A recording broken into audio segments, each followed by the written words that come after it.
नमस्कार दोस्तों, कैसे हैं आप लोग। दोस्तों, आज मैं साइंस का एक नया टॉपिक लेकर आया हूं।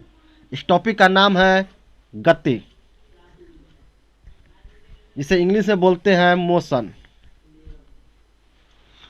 दोस्तों, इस टॉपिक से एग्जाम में बार बार प्रश्न पूछे जाते हैं, जैसे सदिश राशि, अदिश राशि, न्यूटन न्यूटन का नियम, जड़त्व का नियम, उत्तोलक। इन्हीं सारे चीज़ों से बहुत सारे प्रश्न पूछे जाते हैं। आइए देखते हैं इन टॉपिकों से क्या क्या क्वेश्चन बनते हैं। आइए शुरू करते हैं। पहला क्वेश्चन है, निम्नलिखित में कौन सदिश राशि है। ऑप्शन ए द्रव्यमान, समय, ऊर्जा, त्वरण, या उपर्युक्त में एक से अधिक या कोई भी नहीं।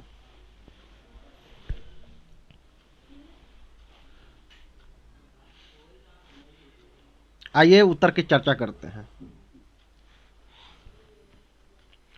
दोस्तों, वैसी भौतिक राशि जिसमें परिमाण के साथ साथ दिशा भी हो उसे सदिश राशि कहते हैं।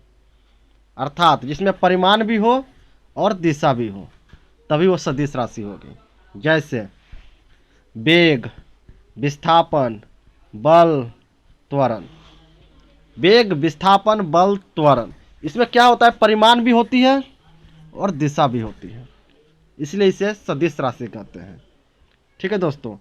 और अदिश राशि उसे बोलते हैं जिसमें केवल परिमाण होती है, दिशा नहीं होती है, उसे अदिश राशि बोलते हैं। जैसे द्रव्यमान, ऊर्जा और समय। इसमें क्या है, इसमें सिर्फ परिमाण है होता है, इसमें दिशा नहीं होती है, इसलिए इसे अदिश राशि कहते हैं। इसलिए आपका आंसर हो जाएगा डी, त्वरण। ठीक है दोस्तों, आइए नेक्स्ट क्वेश्चन पर चलते हैं।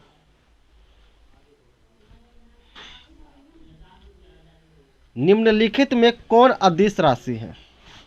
ठीक है दोस्तों, तो अभी आपने पढ़ा सदिश राशि और अदिश राशि। अब बताइए आंसर, इसमें से अदिश राशि कौन सा है। वेग, विस्थापन, चाल, बल, या उपर्युक्त में एक से अधिक या कोई भी नहीं। कौन सा होगा अदिश राशि। आइए उत्तर की चर्चा करते हैं। दोस्तों, अभी आपने पढ़ा वेग। वेग क्या है, सदिश राशि है।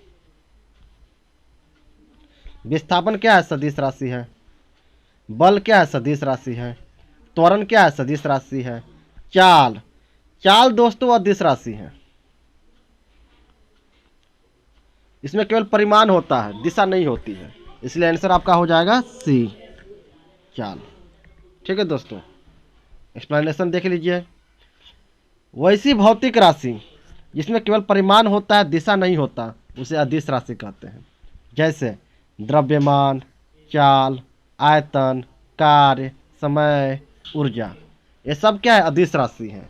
द्रव्यमान, चाल, आयतन, कार्य, समय, ऊर्जा, ये सब अदिश राशि है। वेग, विस्थापन, बल, ये सदिश राशि है। ठीक है दोस्तों,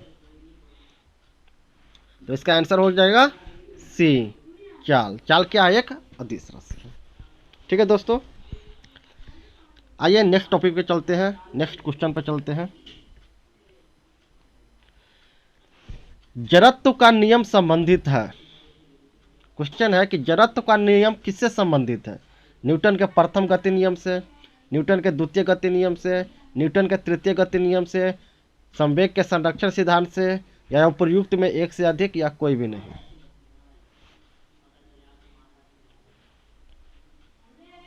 आइए उत्तर की चर्चा करते हैं, एक्सप्लेनेशन देखते हैं। न्यूटन का प्रथम नियम कहता है, कोई वस्तु यदि विराम की अवस्था में है तो वह विराम की अवस्था में ही रहेगी। यदि कोई वस्तु विराम की अवस्था में है तो वह हमेशा विराम में ही रहेगी। यदि वह एक समान चाल से चल रही है तो वो वैसे ही चलती रहेगी, जब तक जब तक कि उस पर कोई बाहरी बल ना लग जाए, उसकी वर्तमान अवस्था में परिवर्तन ना करते। अर्थात जो वस्तु विराम की अवस्था में विराम में ही रहेगी, जो वस्तु चल रही है वो चलती ही रहेगी तब तक जब तक कि उस पर कोई बाहरी बल आकर न लग जाए। ठीक है दोस्तों,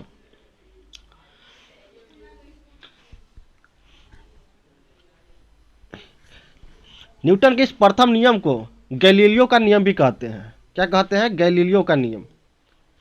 न्यूटन के इस प्रथम नियम को गैलीलियो का नियम भी कहते हैं और इसी को जड़त्व का नियम भी कहा जाता है। ठीक है दोस्तों, न्यूटन के प्रथम नियम को गैलीलियो का नियम कहते हैं और इसे जड़त्व का नियम भी कहते हैं। बाहरी बल के अभाव में किसी वस्तु को अपनी विराम अवस्था या समान गति की अवस्था को बनाए रखने की प्रवृत्ति को जड़त्व कहते हैं। यदि किसी वस्तु पे या किसी चीज़ पे यदि बाहरी बल नहीं लग रही है तो वह विराम की अवस्था में ही रहेगी या जिस गति से वह चल रही है उसी गति में रहेगी। इसे ही जड़त्व का नियम कहते हैं।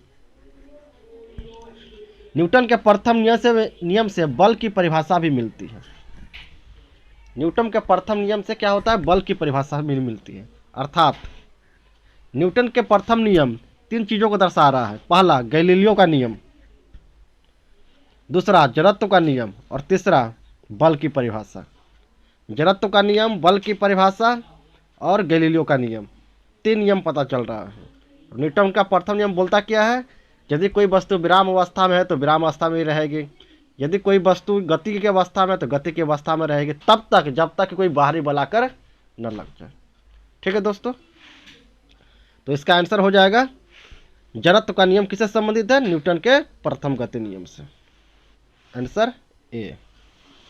ठीक है दोस्तों, नेक्स्ट क्वेश्चन।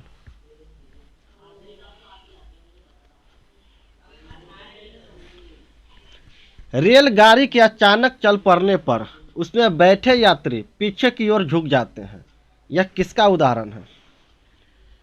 रेलगाड़ी रुकी हुई रहती है, अचानक चल पड़ती है तो यात्री क्या होते हैं? पीछे की ओर झुक जाते हैं। यह किसका उदाहरण है? न्यूटन का प्रथम नियम का, न्यूटन का द्वितीय नियम का, न्यूटन का तृतीय नियम का या संवेग के संरक्षण का सिद्धांत का, या उपयुक्त में एक से अधिक या कोई भी नहीं?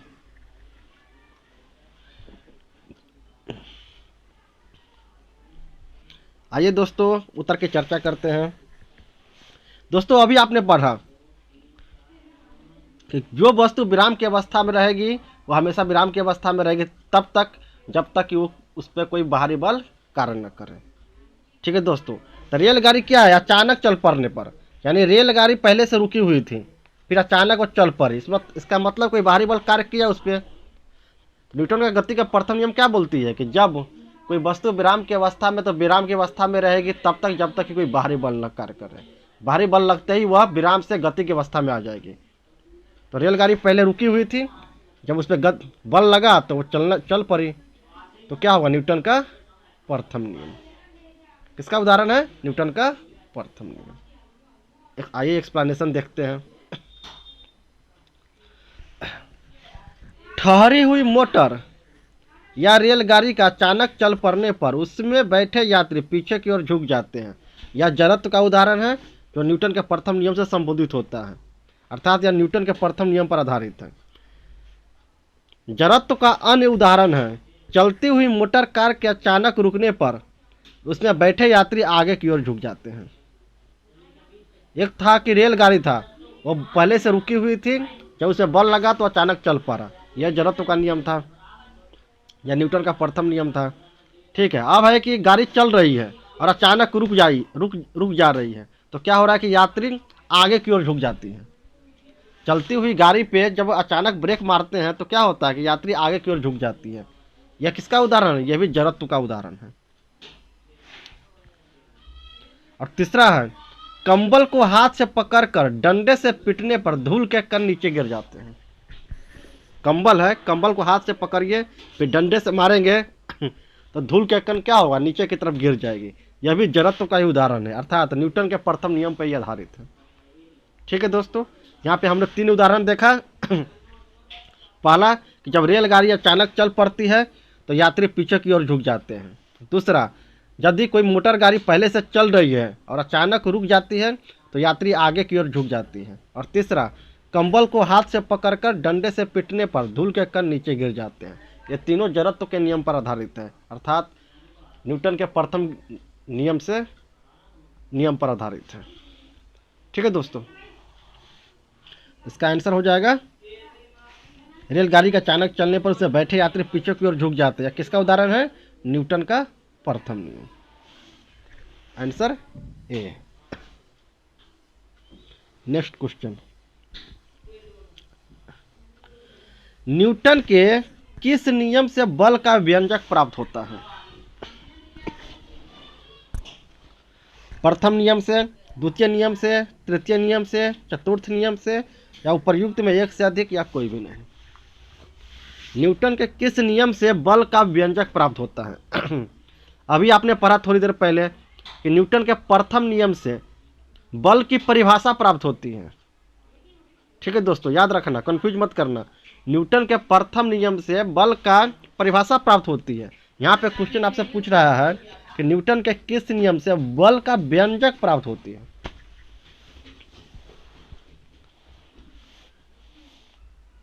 इसका आंसर होगा बी, द्वितीय नियम से। कैसे? आइए देखते हैं। दोस्तों, न्यूटन का दूसरा नियम कहता है किसी वस्तु के संवेग में परिवर्तन की दर उस वस्तु पर आरोपित बल के समानुपाती होती है। अर्थात किसी वस्तु के संवेग में जो परिवर्तन होगा वह उसी अनुपात में होगा जिस अनुपात में उस पर बल लगेगी, तथा संवेग परिवर्तन बल की दिशा में होती है। और संवेग में जो परिवर्तन होगा, जिस दिशा में बल लगेगी उसी दिशा में संवेग का परिवर्तन भी होगा। यह न्यूटन का दूसरा नियम है। यदि आरोपित बल F हो, बल की दिशा में उत्पन्न त्वरण A हो और वस्तु का द्रव्यमान m हो, तो न्यूटन के दूसरे गति नियम से F बराबर ma होगा। अर्थात तो न्यूटन के दूसरे नियम से बल का व्यंजक प्राप्त होता है। यह परिभाषा बोलता है कि F बराबर ma। F क्या है? आरोपित बल है। m क्या है? द्रव्यमान है। और a क्या है? त्वरण है। यदि आरोपित बल F हो और बल की दिशा में उत्पन्न त्वरण a हो तो वस्तु का द्रव्यमान m हो, तो न्यूटन के द्वितीय गति नियम से F बराबर ma होता है। यही है बल का व्यंजक। ठीक है दोस्तों, तो न्यूटन का दूसरा नियम क्या बोलता है? न्यूटन का दूसरा नियम बोलता है कि किसी वस्तु के संवेग में परिवर्तन की दर उस वस्तु पर आरोपित बल के समानुपाती होगी। वह उसी दर से परिवर्तन करेगी जिस दर से बल लगाया जाएगा, तथा संवेग परिवर्तन भी उसी दिशा में होगी जिस दिशा में बल की दिशा होगी। यही न्यूटन का दूसरा नियम है। ठीक है, इसको उदाहरण के रूप में, फार्मूला के रूप में समझाया गया है कि यदि आरोपित बल F हो, यदि किसी वस्तु पर F बल आरोपित कर रहे हैं, उसमें उत्पन्न त्वरण A हो और उस वस्तु का द्रव्यमान m हो, तो आरोपित बल बराबर होता है द्रव्यमान इंटू त्वरण। यही है बल का व्यंजक। अर्थात न्यूटन के दूसरे नियम से बल का व्यंजक प्राप्त होता है। ठीक है दोस्तों, इसमें पढ़ना है एक संवेग। संवेग क्या होता है? संवेग दोस्तों वेग एवं द्रव्यमान के गुणनफल को कहते हैं। संवेग वेग एवं द्रव्यमान के गुणनफल को कहते हैं। द्रव्यमान का ऐसा यूनिट क्या होता है? किलोग्राम। और वेग का ऐसा यूनिट मीटर प्रति सेकेंड। तो संवेग का ऐसा यूनिट क्या हो गया? किलोग्राम इंटू मीटर प्रति सेकेंड। किलोग्राम इंटू मीटर प्रति सेकेंड। ठीक है दोस्तों, समझ गए संवेग क्या होता है? तो द्रव्यमान और वेग के गुणनफल को संवेग कहते हैं, जो एक सदिश राशि है। कैसी राशि है? सदिश राशि। संवेग क्या है? संवेग एक सदिश राशि है। ठीक है, और संवेग कहते किसको है? वेग और द्रव्यमान के गुणनफल को। ठीक है दोस्तों, तो वेग का ऐसा यूनिट होता है मीटर प्रति सेकेंड और द्रव्यमान का होता है किलोग्राम। ठीक, इसलिए संवेग का हो गया किलोग्राम इंटू मीटर प्रति सेकेंड। ठीक है दोस्तों, इसी में एक है संवेग संरक्षण का सिद्धांत। संवेग संरक्षण का सिद्धांत क्या होता है? तो संवेग संरक्षण का सिद्धांत कहता है यदि कणों के किसी समूह या निकाय पर कोई बाहरी बल नहीं लग रहा हो तो उस निकाय का कुल संवेग नियत रहता है, अर्थात टक्कर के पहले और बाद का संवेग बराबर होता है। यह क्या कहना चाह रहा है? यह कहना चाह रहा है कि संवेग संरक्षण का सिद्धांत कहता है कि यदि कणों के किसी समूह या निकाय पर कोई बाहरी बल नहीं लग रहा हो, यदि कोई निकाय है या कोई कण है, ठीक, कोई पदार्थ है, कोई पदार्थों का कोई समूह है, यदि यदि उस पर कोई बाहरी बल नहीं लग रहा हो तो उसमें जो संवेग होगा वह हमेशा नियत ही रहेगा। ठीक है, यदि उस पर हम बल लगा दिए तो बल लगाते वक्त उसके संवेग में परिवर्तन हो जाएगी, बल हटा दिए तो फिर वह संवेग अपने पहले पूर्वावस्था में आ जाएगी, अर्थात टक्कर के पहले और टक्कर के बाद दोनों का संवेग क्या होता है? बराबर होता है। या परिवर्तन कब होगी? जब वस्तु पे बल लगाएंगे, बस उसी द्रव्यमान उसके संवेग में परिवर्तन होगी, उसके पहले और उसके बाद का संवेग हमेशा बराबर होगा। यही है संवेग संरक्षण का सिद्धांत। ठीक है दोस्तों, तो इस क्वेश्चन में था कि न्यूटन के किस नियम से बल का व्यंजक प्राप्त होती है? द्वितीय नियम, बी।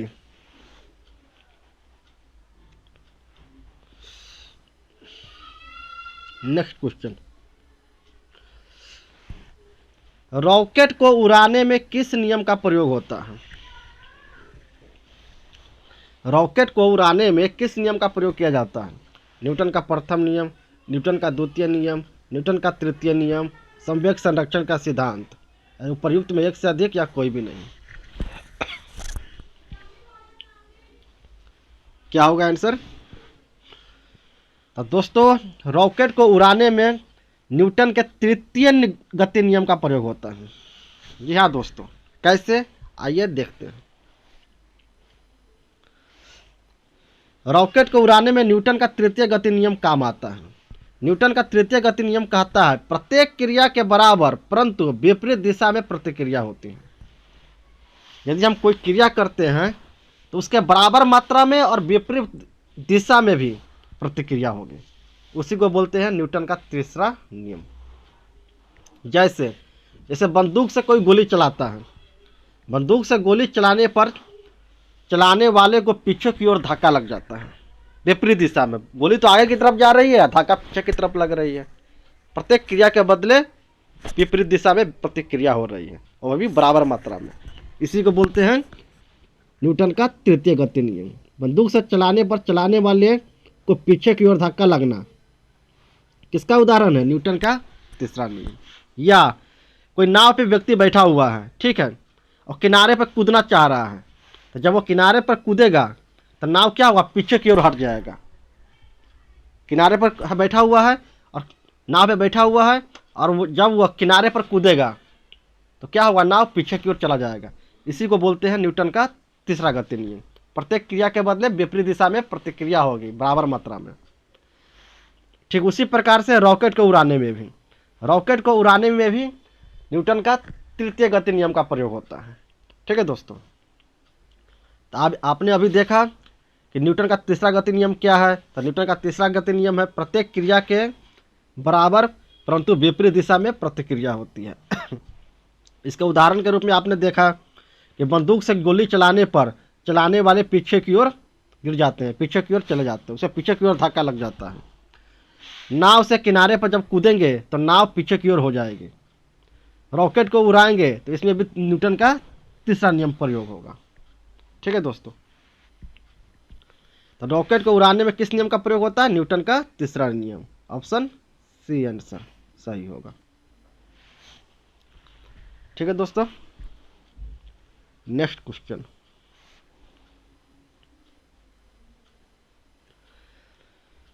आवेग का एसआई मात्रक क्या है? आवेग का एसआई मात्रक क्या है? Newton second, Newton minute, Newton प्रति सेकेंड या न्यूटन वर्ग मीटर। और प्रयुक्त में एक से अधिक या कोई भी नहीं।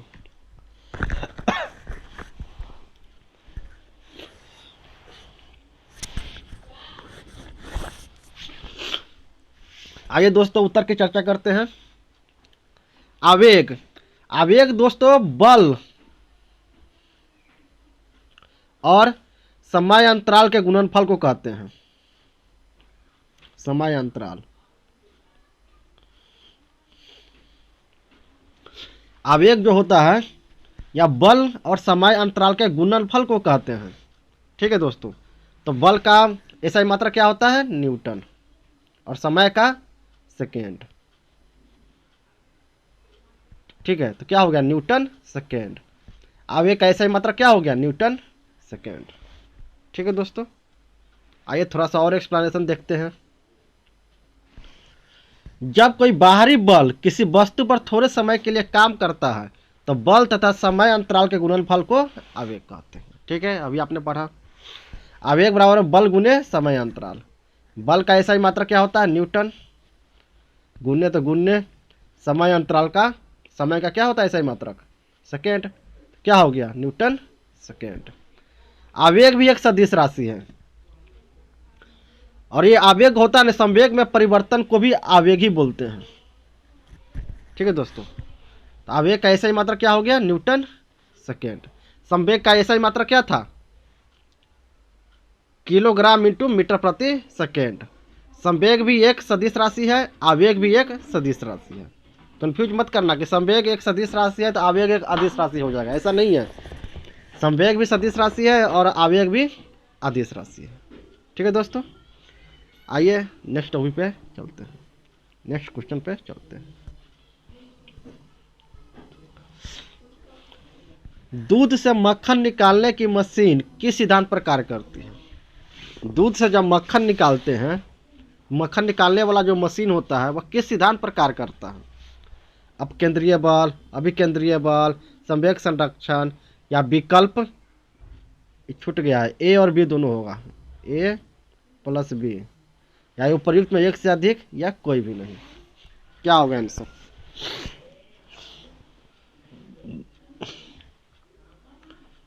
दूध से मक्खन निकालने का मशीन किस सिद्धांत पर कार्य करती है? आइए उत्तर की चर्चा करते हैं। इसका आंसर होगा ए, अपकेंद्रीय बल। कैसे? आइए देखते हैं। सबसे पहले जानना यह है कि अपकेंद्रीय बल कहते किसको हैं। दोस्तों, कि जब कोई वस्तु किसी वृत्ताकार मार्ग पर चल रही है, वृत्ताकार मार्ग है, जब कोई वस्तु किसी वृत्ताकार मार्ग पर चल रही है तो उस पर एक बल वृत्त के केंद्र के बाहर की ओर लगती है। ये केंद्र हो गया। केंद्र के बाहर जब बल लगेगी तो उसके अपकेंद्रीय बल कहते हैं। केंद्र के बाहर लग रही है, ठीक है, बाहर की ओर, तो इसे अपकेंद्रीय बल कहते हैं। तो दूध से मक्खन निकालने का मशीन में जो बल लगती है ना, वह केंद्र से बाहर की ओर लगती है। कपड़ा सुखाने के मशीन में भी केंद्र से बाहर की तरफ बल लगती है। इसलिए हम कह सकते हैं कपड़ा सुखाने के मशीन में, दूध से मक्खन निकालने के मशीन में अपकेंद्रीय बल कार्य करता है। ठीक है दोस्तों, जो वृत्त के केंद्र के बाहर बल लगे। ठीक, दूध से मक्खन निकालने के मशीन, कपड़ा सुखाने के मशीन, दोनों में अपकेंद्रीय बल कार्य करता है। ठीक है दोस्तों, आइए नेक्स्ट क्वेश्चन। मौत के कुएं में मोटरसाइकिल से दिखाया गया खेल किस सिद्धांत पर कार्य करता है?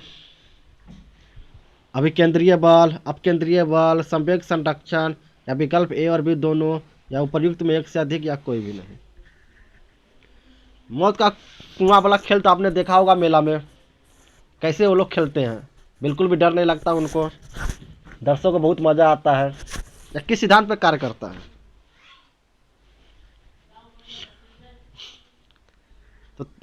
तो दोस्तों, मौत के कुएं में मोटरसाइकिल से दिखाया गया खेल या अभिकेंद्रीय बल पर काम करता है। Answer A. कैसे? ये देखते हैं। अभी सबसे पहले कि अभिकेंद्रीय बल होता क्या है। जब किसी वृत्ताकार मार्ग पर कोई वस्तु चल रही है, ठीक है दोस्तों, तो जो उस पर एक बल लगता है, वह बल यदि केंद्र की तरफ लगे, केंद्र की तरफ लगे, तो उसे अभिकेंद्रीय बल कहते हैं। अपकेंद्रीय बल में क्या था कि बल केंद्र से बाहर की ओर लग रहा था, ऐसे बाहर की ओर, केंद्र है, केंद्र से बाहर की ओर लगा, अपकेंद्रीय बल। और अभिकेंद्रीय बल में बल केंद्र की तरफ लगता है। ठीक है दोस्तों, तो इसे अभिकेंद्रीय बल कहते हैं। जब कोई वस्तु किसी वृत्ताकार मार्ग पर चलती है तो उस पर एक बल वृत्त के केंद्र की ओर कार्य करता है, तो इसे अभिकेंद्रीय बल कहते हैं। जैसे मौत के कुएं में कुएं की दीवार मोटरसाइकिल पर अंदर की ओर बल लगाती है। मौत के कुआं में जो मोटरसाइकिल वाले खेल दिखा रहा होता है, तो वो कुएं की जो दीवार होती है वो मोटरसाइकिल पर अंदर की ओर बल लगाती है, अर्थात केंद्र की ओर बल लगाती है। इसीलिए मौत के कुएं में मोटरसाइकिल से दिखाया गया खेल अभिकेंद्रीय बल के सिद्धांत पर कार्य करती है। ठीक है दोस्तों, समझ गए? आइए नेक्स्ट क्वेश्चन।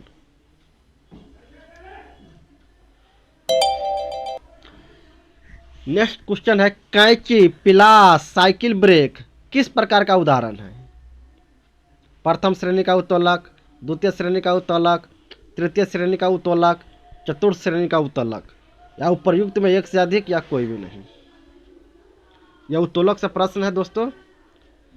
उत्तोलक से हमेशा प्रश्न पूछे जाते हैं। कैंची हो गया, पिलास हो गया, साइकिल में जो ब्रेक होती है वह किस प्रकार का उदाहरण है? प्रथम श्रेणी का, द्वितीय श्रेणी का, तृतीय श्रेणी का, चतुर्थ श्रेणी का, या उपर्युक्त में एक से अधिक या कोई भी नहीं।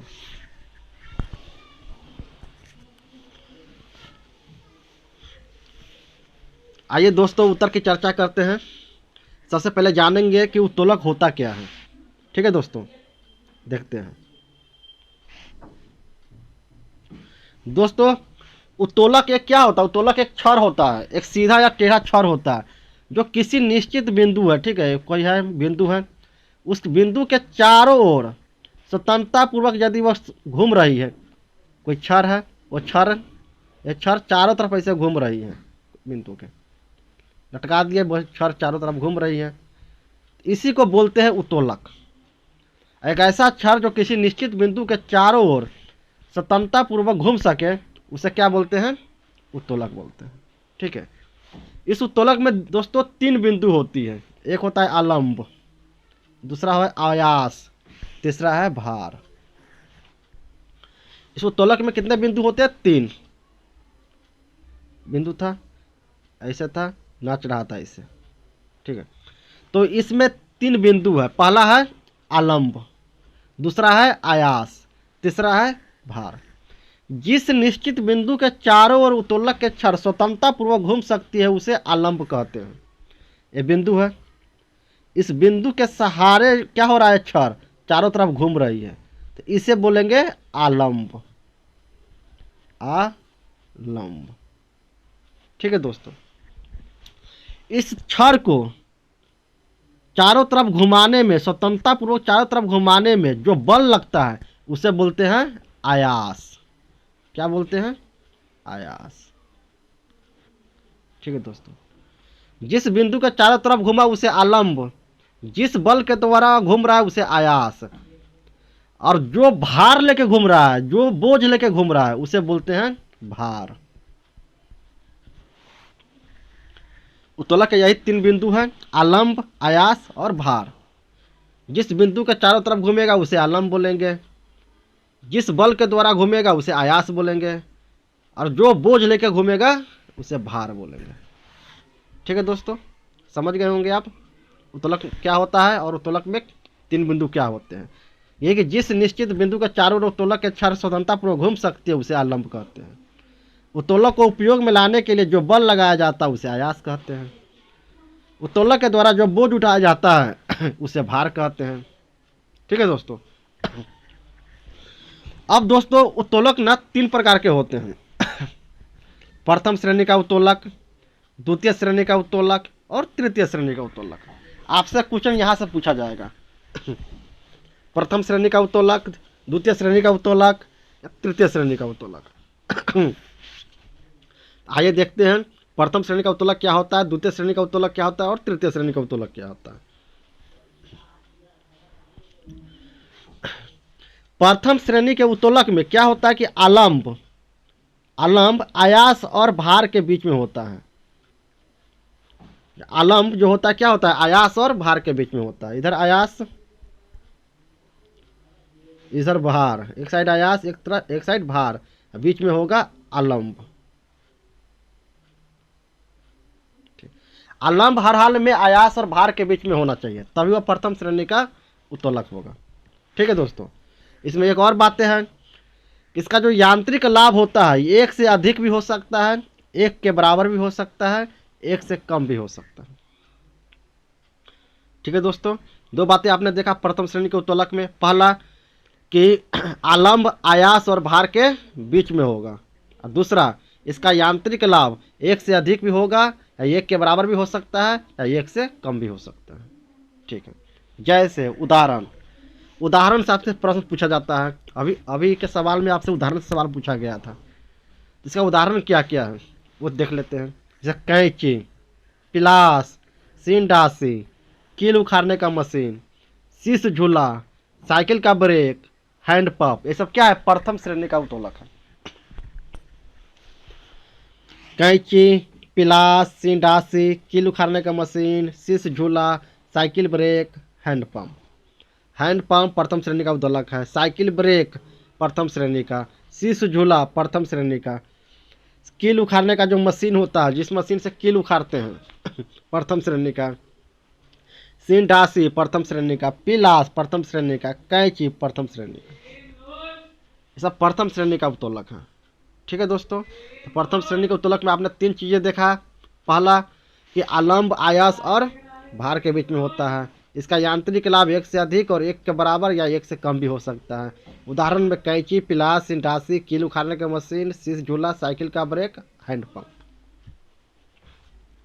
क्वेश्चन आपसे क्या पूछ रहा था कि कैंची, पिलास, साइकिल ब्रेक किस प्रकार का उदाहरण है, प्रथम श्रेणी का उत्तोलक। Answer A. ठीक है दोस्तों,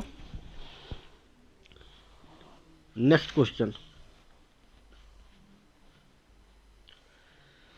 सरौता या नींबू निचोड़ने का मशीन किस प्रकार का उदाहरण है, प्रथम श्रेणी का, द्वितीय श्रेणी का, तृतीय श्रेणी का, चतुर्थ श्रेणी का, या उपयुक्त में एक से अधिक या कोई भी नहीं। आइए दोस्तों उत्तर की चर्चा करते हैं। इसका उत्तर होगा द्वितीय श्रेणी का उत्तोलक। सरौता, नींबू निचोड़ने का मशीन, कूड़ा ढोने वाली, एक पहिए वाली जो कूड़ा ढोते हैं, वो द्वितीय श्रेणी का उत्तोलक का उदाहरण है। आइए देखते हैं और इसमें क्या लिखा हुआ है। द्वितीय श्रेणी का उत्तोलक में आलंब और आयास के बीच में क्या होता है, भार होता है। भार जो है बीच में रहेगा, एक तरफ आलंब, एक तरफ आलंब, एक तरफ आयास, आलंब आयास के बीच में भार, तो उसे बोलेंगे द्वितीय श्रेणी का उत्तोलक। और इसका यांत्रिक लाभ हमेशा एक से अधिक होता है, एक से क्या होगा, अधिक रहेगा, हमेशा एक से हमेशा अधिक रहता है। ठीक, जैसे सरौता, नींबू निचोड़ने का मशीन, एक पहिए वाली कूड़ा ढोने की गाड़ी, ये क्या है, द्वितीय श्रेणी का उत्तोलक का उदाहरण है। प्रथम श्रेणी के उत्तोलक में क्या था, आलंब बीच में था। प्रथम श्रेणी के उत्तोलक में आलंब बीच में, द्वितीय श्रेणी के उत्तोलक में भार बीच में, और तृतीय श्रेणी के उत्तोलक में आयास बीच में। ठीक है दोस्तों, समझ गए। प्रथम श्रेणी के उत्तोलक में आलंब बीच में रहेगा, द्वितीय श्रेणी के उत्तोलक में भार बीच में रहेगा, और तृतीय श्रेणी के उत्तोलक में आयास बीच में रहेगा। और एक है यांत्रिक लाभ, तो प्रथम श्रेणी के उत्तोलक में यांत्रिक लाभ एक से अधिक भी हो सकता है, कम भी हो सकता है, या एक के बराबर भी हो सकता है। और द्वितीय श्रेणी के उत्तोलक में यांत्रिक लाभ हमेशा एक से अधिक होता है, और तृतीय श्रेणी के उत्तोलक में यांत्रिक लाभ हमेशा एक से कम होता है। ठीक है दोस्तों, द्वितीय श्रेणी उत्तोलक का उदाहरण क्या हो गया, सरौता, नींबू निचोड़ने का मशीन, एक पहिए वाली कूड़ा ढोने की गाड़ी। क्वेश्चन क्या था, सरौता या नींबू निचोड़ने का मशीन किस प्रकार का उदाहरण है, तो यह है द्वितीय श्रेणी का उदाहरण। Answer B.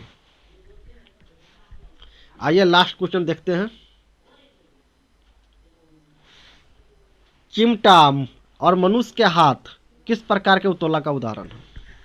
चिमटा होता है, मनुष्य का हाथ होता है, या किस प्रकार के उत्तोलक का उदाहरण है, प्रथम श्रेणी का, द्वितीय श्रेणी का, तृतीय श्रेणी का, चतुर्थ श्रेणी का, या उपयुक्त में एक से अधिक, कोई भी नहीं। इसका आंसर होगा तृतीय श्रेणी का उदाहरण। तृतीय श्रेणी का उत्तोलक होता है चिमटा और मनुष्य का हाथ। आइए इसका एक्सप्लेनेशन देखते हैं। दोस्तों, तृतीय श्रेणी के उत्तोलक में आलम्ब और भार के बीच में आयास होता है, अभी चर्चा किए थे। प्रथम श्रेणी के उत्तोलक में आलम्ब बीच में रहेगा, द्वितीय श्रेणी के उत्तोलक में भार बीच में रहेगा, तृतीय श्रेणी के उत्तोलक में आयास बीच में रहेगा, आयास बीच में रहता है। और इसका यांत्रिक लाभ हमेशा एक से कम होता है। जैसे में चिमटा या मनुष्य का हाथ, चिमटा हो गया, मनुष्य का हाथ हो गया, या तृतीय श्रेणी का उत्तोलक का उदाहरण है। इसका यांत्रिक लाभ एक से कम होगा। इसमें भार बीच में होगा, एक तरफ आलम्ब दूसरी तरफ भार, बीच में आयास। तृतीय श्रेणी के उत्तोलक में आयास बीच में होता है, आयास। प्रथम श्रेणी के उत्तोलक में आलम्ब था, द्वितीय श्रेणी के उत्तोलक में भार था, तृतीय श्रेणी के उत्तोलक में आयास बीच में है। और यांत्रिक लाभ में प्रथम श्रेणी के उत्तोलक में यांत्रिक लाभ एक से अधिक भी हो सकता है, कम भी हो सकता है, या एक के बराबर भी हो सकता है। द्वितीय श्रेणी के उत्तोलक में यांत्रिक लाभ हमेशा एक से बड़ा होता है। तृतीय श्रेणी के उत्तोलक में यांत्रिक लाभ सदैव एक से कम होता है। उदाहरण चिमटा या मनुष्य का हाथ। ठीक है दोस्तों, तो इसका आंसर हो गया चिमटा या मनुष्य का हाथ किस प्रकार के उत्तोलक का उदाहरण है? तृतीय श्रेणी का उत्तोलक। ठीक है दोस्तों, बस दोस्तों आज के लिए इतना ही। फिर मिलते हैं नेक्स्ट वीडियो में। तब तक के लिए धन्यवाद। जय हिंद, जय भारत।